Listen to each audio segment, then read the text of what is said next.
Welcome, Warriors, once again to the worst fighting game, the Endless Tournament, where I try to find something more maligned than our reigning champ, the illustrious, the disastrous, Expect No Mercy. I have seen the amateur! Yes.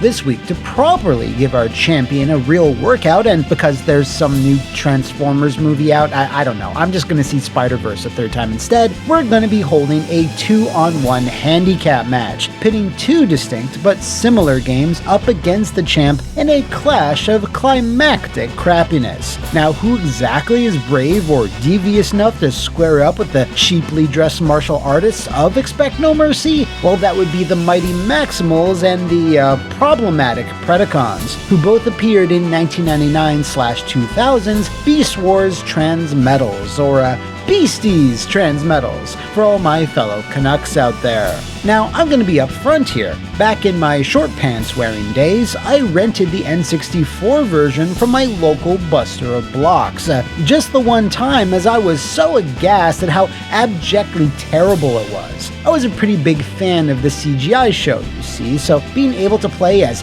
Dinobot, Inferno, or Rhinox had a definite appeal to me.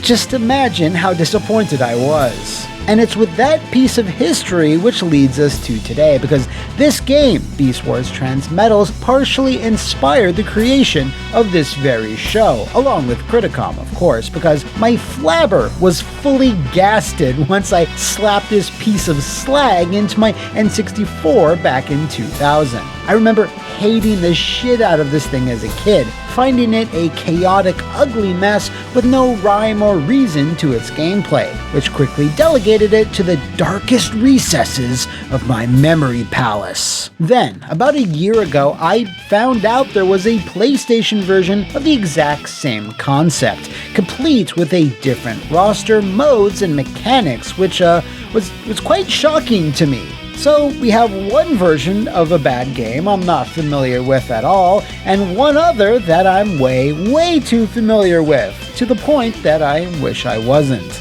But will these painful childhood memories be enough to snuff out the spark of Expect No Mercy? Well, we won't know for sure until we get Beast Wars Transmetals in the ring.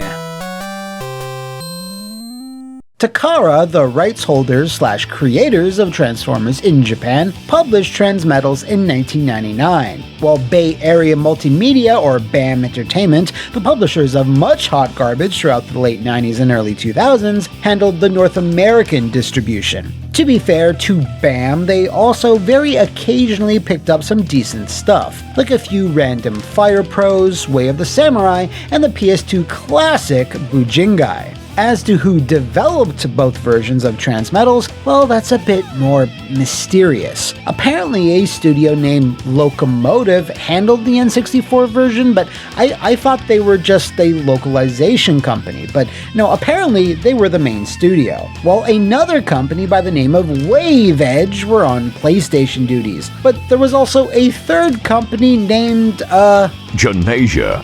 Thank you, which is prominently shown in the opening boot up as well. Genasia were actually the ones in charge of the localization though, I think, which is made up of former staff from Capcom, which is a pretty weird connection.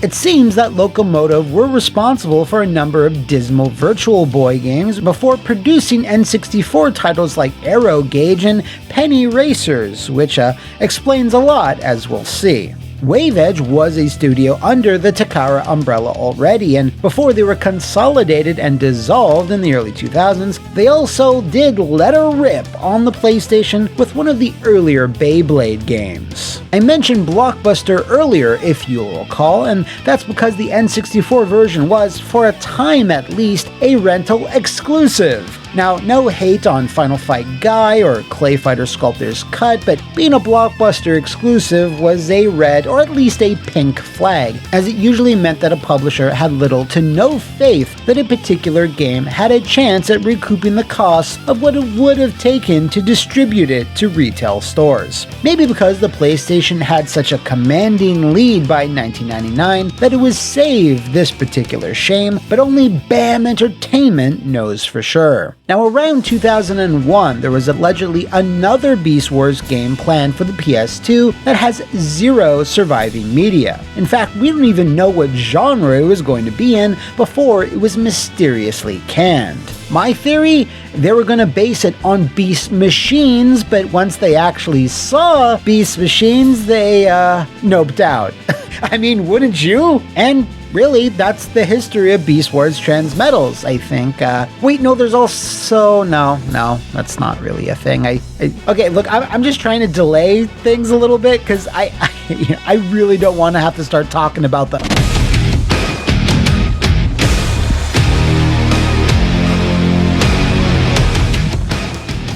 Both the N64 and PlayStation versions have their own pros and cons, so let's go through them as fast as we can. The PlayStation has a bunch of authentic CGI clips that look exactly like the show, complete with voice acting, and hell, has a pretty banging intro as well.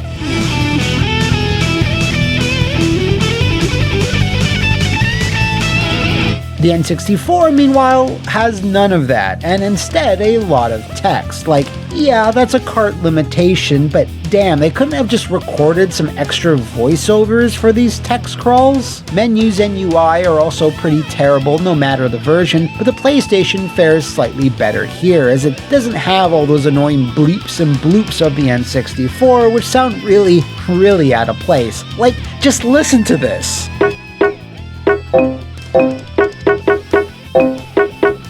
You might as well put in the splatting tomato sounds from the Ring game. Stages are also dishwater as fuck, but again, the PlayStation still has it a good deal better. The camera angle is a bit more interesting, there's actual hazards to avoid, and generally, there's more detail and stuff going on. The N64 has these giant smeared textures that are trying to approximate natural locales, but as you can see, they fail to do so. Now, you could argue that these backgrounds are pretty accurate to the show, which also had a ton of generic large expanses of grasslands and cliffs, but I'm just being really generous by saying that. Character models, I feel, is where the N64 has the edge. The overly shiny polygons the console was known for, I think better invokes the Beast Wars, or more specifically, the Transmetals aesthetic. The PlayStation models are fine, mind you, but some of them do look a little off, especially Cyber Donkey Kong here. Speaking of DK, let's go over the roster. You have 8 to select from, with 4 from each side, but for whatever reason, there's a few omissions in each. Both versions get Primal, Cheetor, Rat Trap, Tarantulas, and Megatron, but there's one swap on the Maximal side and 2 on the Predacons? The N64 gets Air Razor, whereas Silverbolt is a PlayStation exclusive. You can keep him. You get Waspinator and Pterosaur on the N64, but Quick Strike and Rampage on Sony's machine. There's also a few secret bonus characters, but on the N64 at least, these are glorified palette swaps with different voice lines and not wholly unique characters, which, yeah, is pretty lazy. Cheetor becomes Tigatron and Ravage, Tarantulas becomes Black Arachnia, but there's also a few other console exclusives, like Waspinator becoming Starscream, which I will admit is pretty cool, and show accurate. Over on the PlayStation, Silverbolt can become Windrazor, whom I believe made their first appearance in this game, but I'm sure Mega fans will correct me. You always do! Finally, the N64 has a secret boss, Megatron X. Basically a super buff version with wings, a shiny Doral-esque makeover, 2 life bars, never has to leave robot mode, and yeah, he's pretty bullshit. Music is pretty forgettable as well, and yeah, that's all I have to say about it. But fortunately, in battle, there's enough voice quotes from every character and their original voice actor, thankfully a feature that's in both versions, which at least gives this whole affair a bit of authenticity. Mission accomplished, Big Bot! What? No! That was too easy. Now, I know what you're all waiting for, the endings. Literally the most important facet of any good button basher. Beast Wars is a bit of a special case here, as the PlayStation version does not contain a straightforward arcade ladder, but rather a slightly more in-depth story mode that plays out on a map. You either choose between the Maximals or the Predacons and have to move around to different points on said map, eliminating any threats before you attempt to take on the opposing team's base. You do get endings here, but they just represent your chosen side and not the individual characters themselves, but it's still pretty cool that you can get a good or bad end depending on your actions. Transmetals' single-player portion on the N64 handles things more like you'd expect. Choose your Maximal or Predacon, defeat either Primal or Megs, and you're rewarded with your individual unique ending. It's a bit of a bummer, it's just text and doesn't even have associated visuals, but hey, if you want to know what Pterosaur would do if he won the Beast Wars, well, that option is there for you, if you want. But listen, there's no way around this. Despite all the similarities, overall the PlayStation version has much better production values across the board, and the general look of the gameplay is immediately more pleasing to the eye, while Beasties 64 is less so.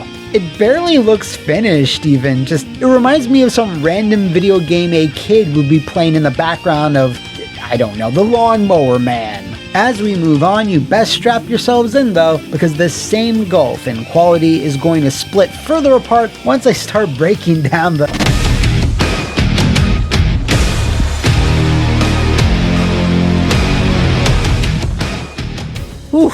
Ooh boy. So, the gameplay of Beast Wars is a lot, while simultaneously being not nearly enough. You essentially have 3 modes you can transform into during a match: Beast Mode, Robot Mode, and Vehicle Mode. This is more apparent over on the N64 version, as indicated by the giant button prompts that are always on the screen, which is a bit of overkill, don't you think? Every button you press, regardless of the mode you're in, does something similar but different. It's a bunch of vague lasers, missiles, and area of effect shield blasts that don't make for much of an impression. In Beast Mode, you get a melee attack but less projectiles. In Robot Mode, you're overall pretty powerful, but you can't stay in it for very long due to the influx of energon in the surrounding area, which is annoying, but it's lore, so I can't be too mad. Then there's Vehicle Mode, which is literally just... I'm fast as fuck, boy! But of course, you have less attack options. All of this is extremely messy and hard to remember, and since the N64 version is really fast-paced regardless of the mode you're in, you often find yourself not having the attack you want when you want. By the time you transform into the mode that does have that attack,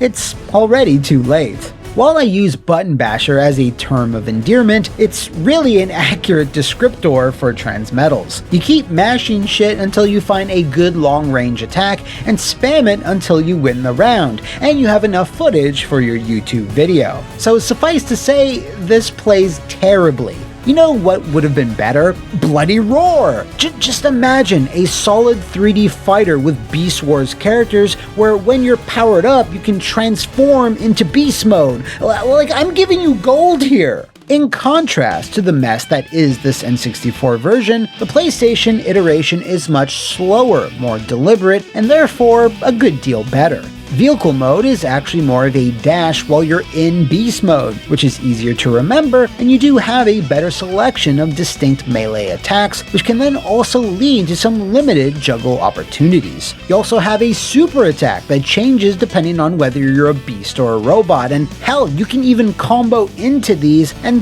some of them are actually pretty hype. After playing a few matches, you start to realize that this is just a bad Power Stone, which, while not a glowing recommendation at first, I'd still rather play a bad Power Stone over whatever the other version is trying to be. It's as simple as that. In terms of modes and extras, well, over on the Nintendo Ultra 64, there's a selection of bizarre multiplayer mini-games. For some reason. There's a weird race where you have to mash buttons, a coin collecting thing, and a Samurai Kirby ripoff. Yeah, I assume these were included to ape off of Mario Party's success, but your guess is as good as mine. There's also a super deformed or kids option if you want to enjoy that. And the N64 lacks a training mode, although I don't think it really needs it. But thankfully, it is included over on the PlayStation. And finally, both have a decent selection of supplemental materials. You can look at renders of the roster, toys, CGI clips, among a few other things. It's actually kind of neat. So yeah, a very mixed bag here, which is something that's going to continue over in the...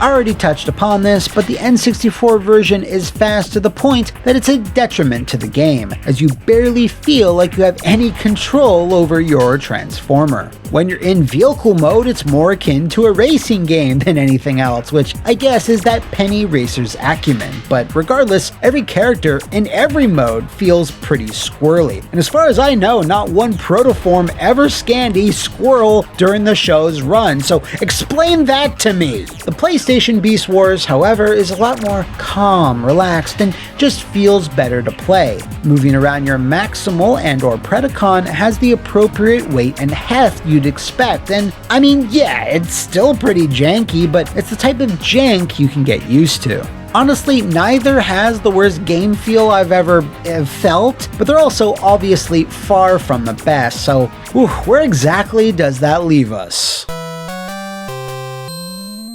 Okay, actually, it's pretty evident where that leaves us. The PlayStation version, which, while basic and could have been a lot better, is barely worth reviewing on this show, so I think that safely tucks it away in the cozy corner of our tier list known as That'll Be Just Fine. Meanwhile, my childhood memories of the N64 version have betrayed me, because while the nonsensical controls and ugly graphics are indeed quite rough, Transmetals is also so chaotic and stupid that it's at least good for a hearty laugh.